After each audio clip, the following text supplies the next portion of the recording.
Welcome to Navigating the Customer Experience. Want to improve your organization's customer service? Looking for insider tips to knock your customer socks off? Then you're in the right place. Here's your host, Yannick Grant. Welcome to Navigating the Customer Experience. On today's episode, we have with us a very special guest, Mehta. Nick is CEO of Gainsight, the customer success company. He works with a team of nearly 700 people who together have created the customer success category that's currently taking over the SaaS business model worldwide. Nick has been named one of the top SaaS CEOs by the Software Report 3 years in a row, one of the top CEOs of 2018 by Comparably, and was a finalist for EY's Entrepreneur of the Year, and holds one of the highest Glassdoor approval ratings for CEOs. On top of all that, he was recently rated the #1 CEO in the world. The award committee was just his mom, but the details are irrelevant. He also co-authored Customer Success, How Innovative Companies Are Reducing Churn and Growing Recurring Revenue, the authoritative book on the field. He is passionate about family, football, philosophy, physics, fashion, feminism, SaaS customer success. People told him it's impossible to combine all of these interests, but Nick has made it his life's mission to try. So without further delay, welcome Nick. Really excited to be here. Thank you. Awesome. Okay, Nick, could you share with us before we get into the actual depth of the program, a little bit about yourself and how you actually got into this whole customer success journey? Absolutely. Yeah, I'm very excited to be in this journey and be with you here today. I've been working in business for a few decades now, a couple decades, so definitely dates me a little bit. My journey into kind of customer success actually started a little bit, I think, way back in my childhood, because I do have a memory. When I was a kid, I grew up in the East Coast of the U.S. in Pittsburgh, Pennsylvania. And my dad was an entrepreneur, but this is back in the days of selling like big computers and software that was running on people's servers and all that. Mm-hmm. And I remember him saying that if you ever go into business, one of the things you need to do, this is when I was a little kid, is make sure you're either the person building the product or the person selling the product. Because once you've sold the customer, then your kind of job is over. You can move on to the next one. Mm-hmm. And those two, building and selling, are kind of what a lot of companies really focused on for a long time. And in my early part of my career, I worked at a large traditional enterprise software company, a great company. But at that time, the company was very much focused on building and selling. And so the idea of the customer experience and customer success, it was certainly something people would talk about in speeches and, say nice things about, but it was never where I fast forwarded to when I took my first CEO job, where I was running a cloud SaaS company called Live Office. And I didn't know anything of the new cloud world. So I came in with that old playbook of building and selling and just really focusing on sales, and kind of customer success. Customer experience, honestly, was more of a necessary evil. Came into this company and ended up power subscription model to come or go anytime they want, every month, every year. I actually, as a CEO, my whole schedule changes where I need to spend the most time on customer experience and customer success. And so I got very passionate about it at my last company. And actually, I got quite curious that, nobody solved this problem. And obviously that inspired now Gainsight with customer success. We've been doing this about 6.5 years. And it's been real joy to see many CEOs kind of wake up to the idea that nowadays, when you think about the growth of your company and the core of your company, customer success and customer experience is right at that core. Gotcha. All right. So customer success and customer journey. So your company is Gainsight, and I just wanted you to give a little bit more insight to our listeners. Many of our listeners are small business owners who either operate an online business or they actually have a face-to-face interaction with their clients, but they're small to medium-sized organizations. And we do have a few persons who are at Fortune 500 organizations, but they're also in senior management positions that relate to customer experience and customer success for their organization across many different sectors and industries. So could you just explain a little bit more about what Gainsight can do for a company? And you can just use an example. Maybe you pick an organization and tell us if they had that type of company, what, as a client of Gainsight, what would that add value for their company? Absolutely. Yeah. So, I think many folks that are listening probably have had experiences with customers where sometimes your clients are so happy and everything you're doing is great, and other times happy and sometimes they leave you or they say, not nice things about you in review sites or social media. So the question is fundamentally, how do we drive customers to be more happy, more successful, and then spend more money with you over time, either by coming back to your business or buying more from you or recommending you to a friend, right? That's, I think, what we all aspire to. Mm-hmm. And the real question is, what's the difference between those ones that go great and the ones that don't? And I'd argue that a core difference is, are you waiting for the customer to come to you with their issues, with their problems, or are you analyzing and anticipating their needs, and are you proactive with that customer? And in the old world of business, when we didn't have, online interactions and we didn't have a lot of data about our customers, it was hard to be proactive because, frankly, you couldn't guess what your customer was thinking, when they weren't in your store. But nowadays, with all this stuff, whether it's, loyalty programs or e-commerce sites or customer relationship management systems, or maybe an application, a mobile application they're using, there's so much more that you can be seeing about what your customers are doing.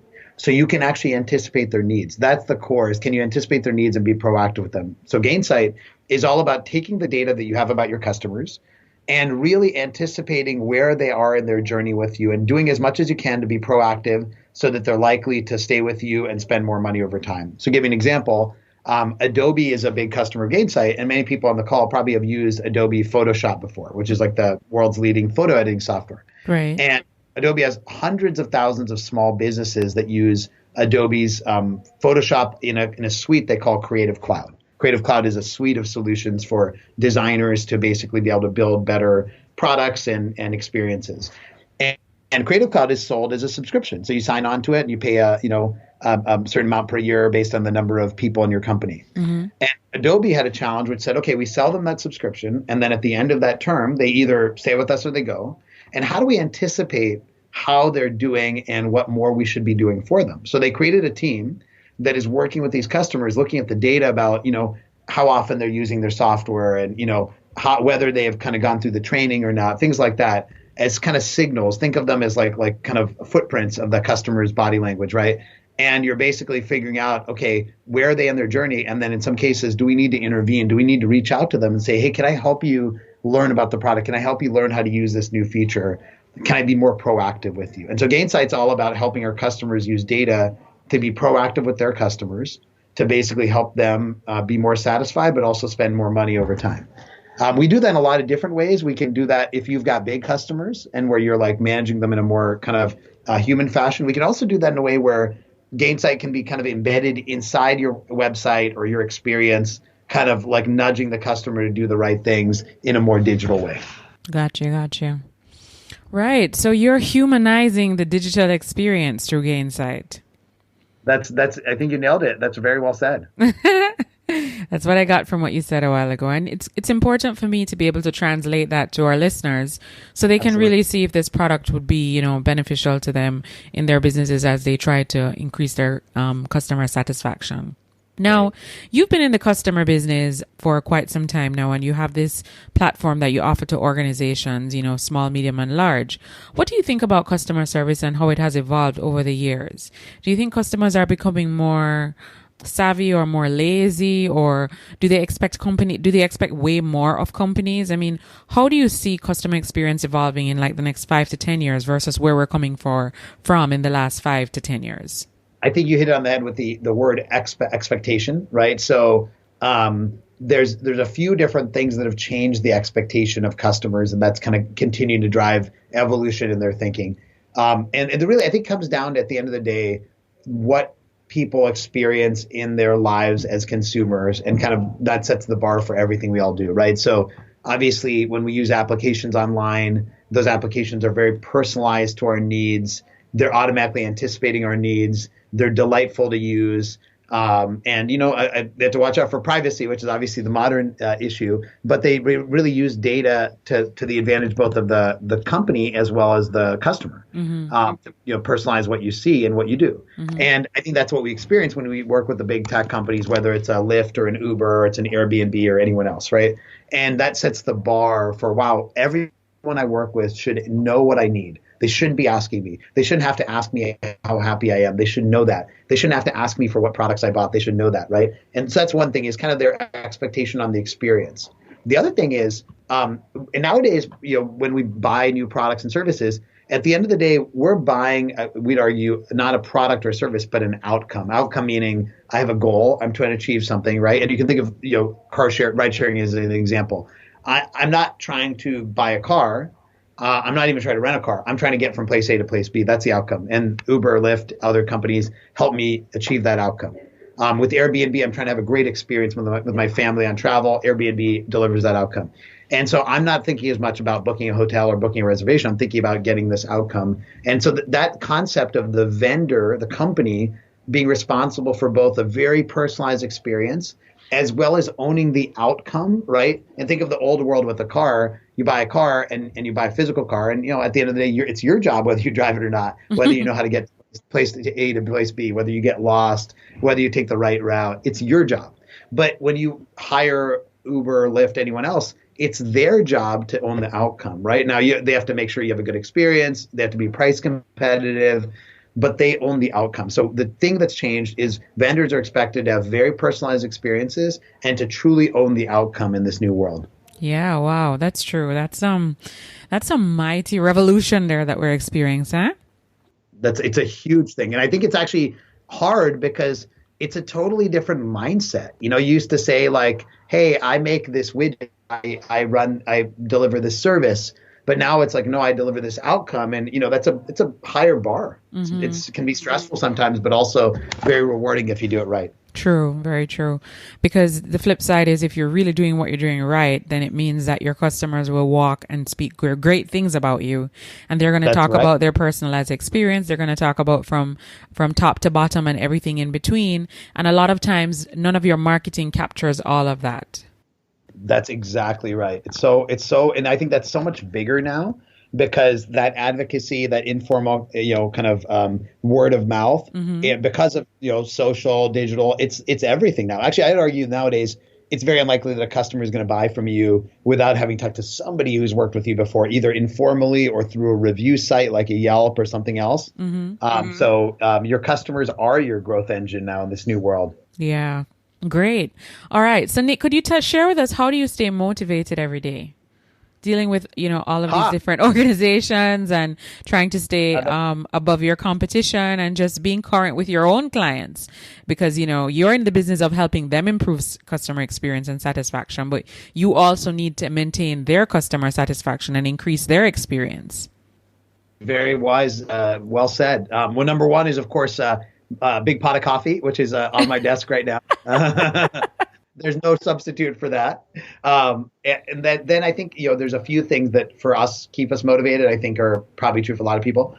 Number one is I do think that there's a lot of purpose in this philosophy of like humanizing business and really not thinking of your customers as a transaction, but thinking of them as a human being on the other end and how you can have a mutually beneficial relationship. Do that with their customers. So there's sort of two layers of that. And that's definitely the purpose is very motivating. Now, when you talk about our customers, and like you said, we have to practice what we preach. What motivates me is a few things. Number one, on the constructive side, I love hearing the feedback on what we can do better. Because to me, when a client tells you what you can do better versus, be silent, they believe that you can be better. It's like anyone that gives you feedback, the thing that they're telling you is, wow, you can be better. It's actually sad if somebody doesn't give you feedback because they're saying implicitly you can't be better, And I think that what's motivating if you listen to it the right way is feedback is a gift that's saying that you have a chance to be better. You're not your best yet. And I hope that throughout my life, I'm never at a point where I'm at my best because that means there's always better to come in the future. True. Now, on the flip side, I think it's important to also recognize that the job of working with customers can be tiring, and it can be, especially if you're in a call center or you're dealing with a lot of customers in some way, it can be tiring to only hear those constructive feedback. So it's nice to also hear some of the good things that you're doing. And that's why I encourage our team and our customers to also spend time with customers, their clients that are doing well, because you don't want to get an artificial sample of the challenges. So I think it's really coffee, it's some constructive criticism, and it's some, compliments every now and then. Those three things can keep you motivated. Awesome. All right. So customer service is, as you know, I picked up what you said a while ago in terms of it's really hard. And how I even got into this whole podcasting thing is I'm a customer service trainer, and I figured, okay, podcasting is really becoming popular. And so this is a good way for me to have a platform where I can reach more people and bring greater awareness to customer experience. And so one of the things that I say to my participants in the training is customer service is one of the hardest jobs that you can ever do, because the biggest part of any organization is the people. Exactly. And it's funny because, yes, data is so important, and we're driven by data nowadays, and things are digital, but I just don't see us getting to that point in customer experience where people aren't going to want to deal with another human being, even with the rise of digitization. What's your thoughts on that? Yeah, I mean, I think that you said it well, that there's these sort of two trends that are happening that can be kind of at odds with each other, but I think they're synergistic. There's this obviously amazing data and automation, artificial version of the future where we don't have a role on the planet anymore, or we'll merge with robots or whatever. Maybe that'll be fun. Who knows? But I think that there's this sort of, like with any trend, there's a counter trend, the yin to the yang. And the yang is that people actually value human connection maybe more than ever, perhaps because it's a little bit more sparse nowadays, right? Because, you look at, I've got young kids at home, and my oldest is 13, and just as is well documented, you see how little time they spend with people face to face anymore, right? And so there's this sort of, pure digital experience, which is great. But it means that all the human experiences are so much more special. And so to me, what that means in the field that folks in this podcast are in is that job of humanizing the experience has never been more important. Now, you still have to leverage the data, leverage the automation. You don't have to do all the busy work anymore, but your ability to put a human being in front of that is, I think it's still as important as ever. And I think one of the things that's interesting is, as you probably see in your work too, call centers, or some of them are switching back to we're going to put a human being on that first ring. IVR tree and the automated stuff is great. And sometimes some of that automation is allowing us to have, for certain customers, we're going to just put a human being there so they can have that human experience, And I think that that's, never been more important. I also think that on the flip side, it's super to acknowledge that for our workforce, because frankly, otherwise these jobs become super demoralizing. And I think we have to acknowledge the humanity in our workforce and leverage that and really celebrate that, not just treat them. The expression I love to try to eliminate is employees are our greatest assets, right? Which is implying that they're assets, which they're not. They're not on your balance sheet. They're human beings. Yes. And so really kind of trying to humanize the relationship with employees, which I think in the last 30 years as a society, particularly in America, we've gotten wrong, where we've sort of thought of the employees much more as just a cog in the system. Mm-hmm. Very true. Very true. I mean, without the employee, the business really can't function, because you need people for the business to function. That's exactly right. All right. So, Nick, can you tell us if there is an online resource, tool, website, or app that you absolutely can't live without in your business? Yeah, totally. Well, I think that for work, as much as it sometimes can be funny and annoying because you get a lot of spam messages, LinkedIn is actually really a powerful tool, because you talk about humanity and connection and all that. And I think it's allowed, a little bit more humanization in business. The reality is that we can kind of look each other up on LinkedIn, understand a little bit more context of, who you are, who I am. We can have a better conversation that way. We can find common connections. LinkedIn actually tends to be, as a business person, a great way to engage socially with your customers. We get a lot of engagement when we post on LinkedIn. So LinkedIn is probably the one that on a work setting is sort of invaluable. Mm-hmm. Of course, I couldn't live my life without my ride sharing apps, probably Uber and Lyft. But for work, it's LinkedIn. Okay, so on the personal side, it's your ride sharing apps like Uber and Lyft, and on the professional side, it's LinkedIn. Correct. Awesome. Now, could you share with us some of the books that have had the biggest impact on you? You can share books that have had an impact on you in a professional capacity, as well as maybe even books that have had an impact on you in a personal capacity, whether to be a better husband or parent or even communicator in terms of how you relate to other people. Yeah, absolutely. There's a great book called on the business. I'll start with the business side. It's called Team, and you may have read it yourself. And it's pretty interesting because I'm sometimes skeptical of business books. Sometimes I think we both probably have that experience that they can be very high level. You can actually, pick up a lot of the information in like 5 minutes in a summary. And so I get a little bit skeptical of, okay, is this really going to be worth my time? And so that really is a trade-off for me.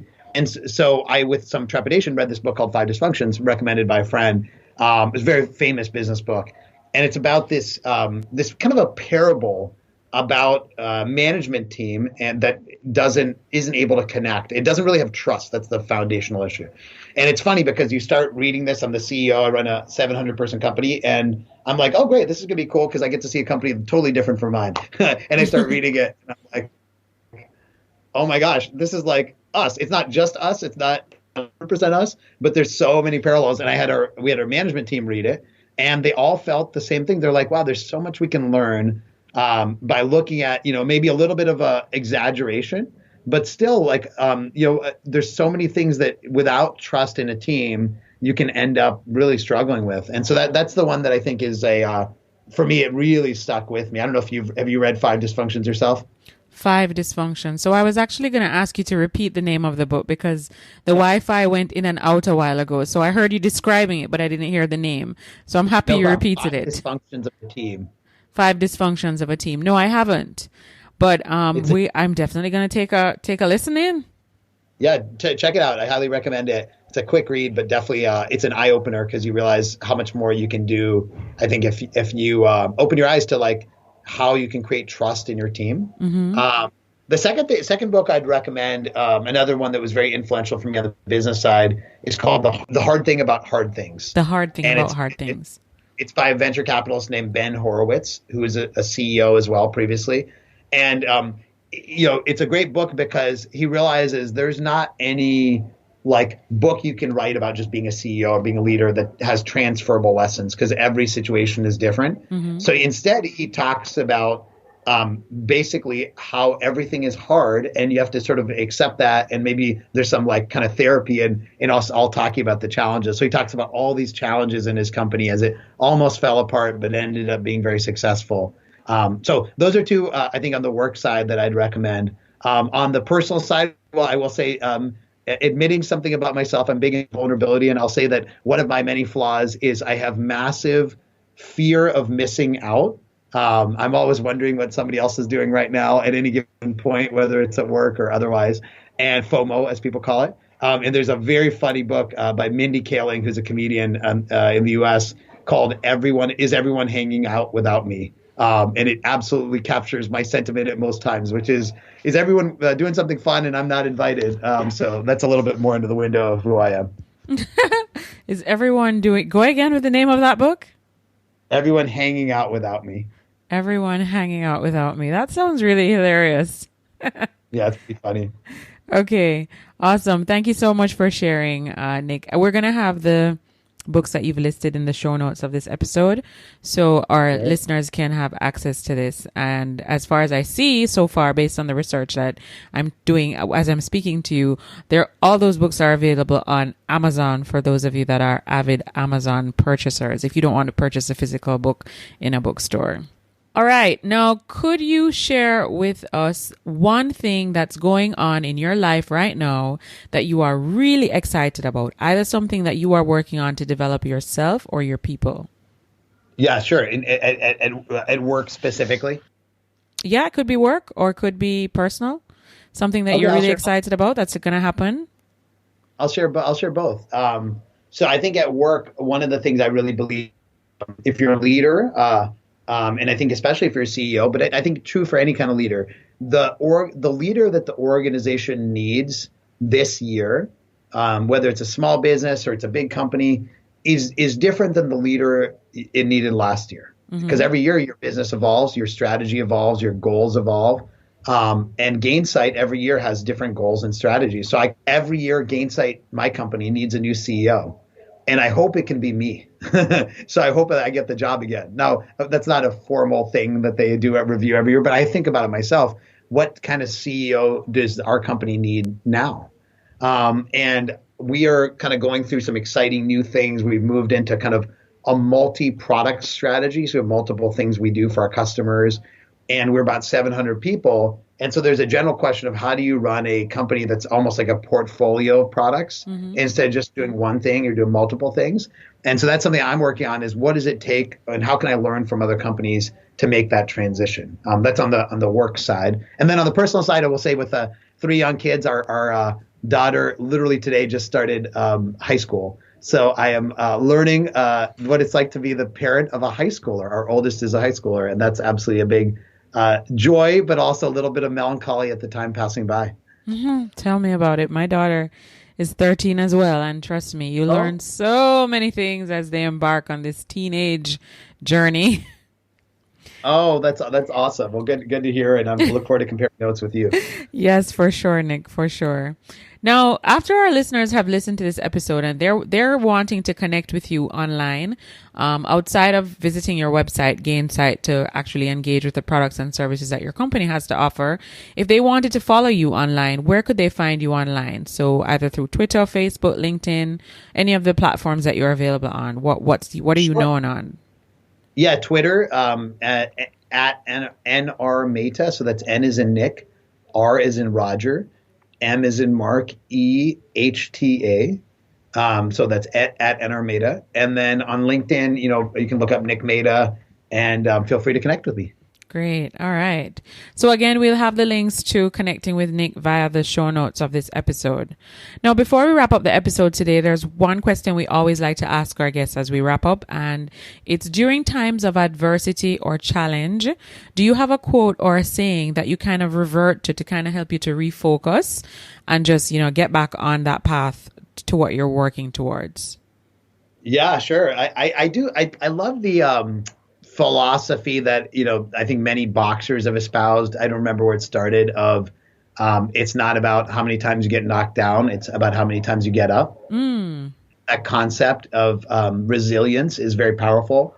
So I think that is probably something that does motivate me and sort of like, when you're in those times of challenge, that later on you're going to look back on that challenge as one of the proudest moments when you overcame it, right? And actually, I was talking to another CEO, much, much bigger company, very successful CEO. And he said, despite the fact that his company is very successful, the most fond memories you have in the history of the company are the times of challenge because you all kind of work together and hunker down. And so I think that's one of the biggest things that motivates me. And then the other one, which is always remembering that these are the good times, like right now, these are the good times that later on in life we'll look back on. And these are sometimes in the moment, you don't appreciate that, but kind of doing that thought experiment of like being, 30 years older, hopefully still being around and, looking at weeks and months, which sometimes can feel like a grind, and remembering that those are going to be the things we look back on with fondness and really appreciating that.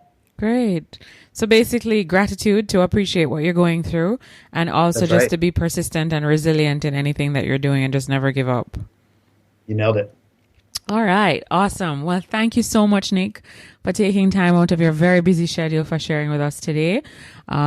This episode will be released within the next couple of weeks, and I know that our listeners are going to really capture a lot of great information and insight from it that they'll be able to add value to their personal and professional lives. Well, it's wonderful. And thanks to everyone for listening. Really appreciate it. So again, I just wanted to remind our listeners that if they'd like to connect with us further, feel free to hop on to Facebook and join our private Facebook community. It's called Navigating the Customer Experience Community. And feel free to follow us on Twitter at Navigating CX. So until next time, I'm your host, Yannick Grant. Thanks for listening. For more awesome resources to take your customer service game to another level, head over to navigatingthecustomerexperience.com. See you next time.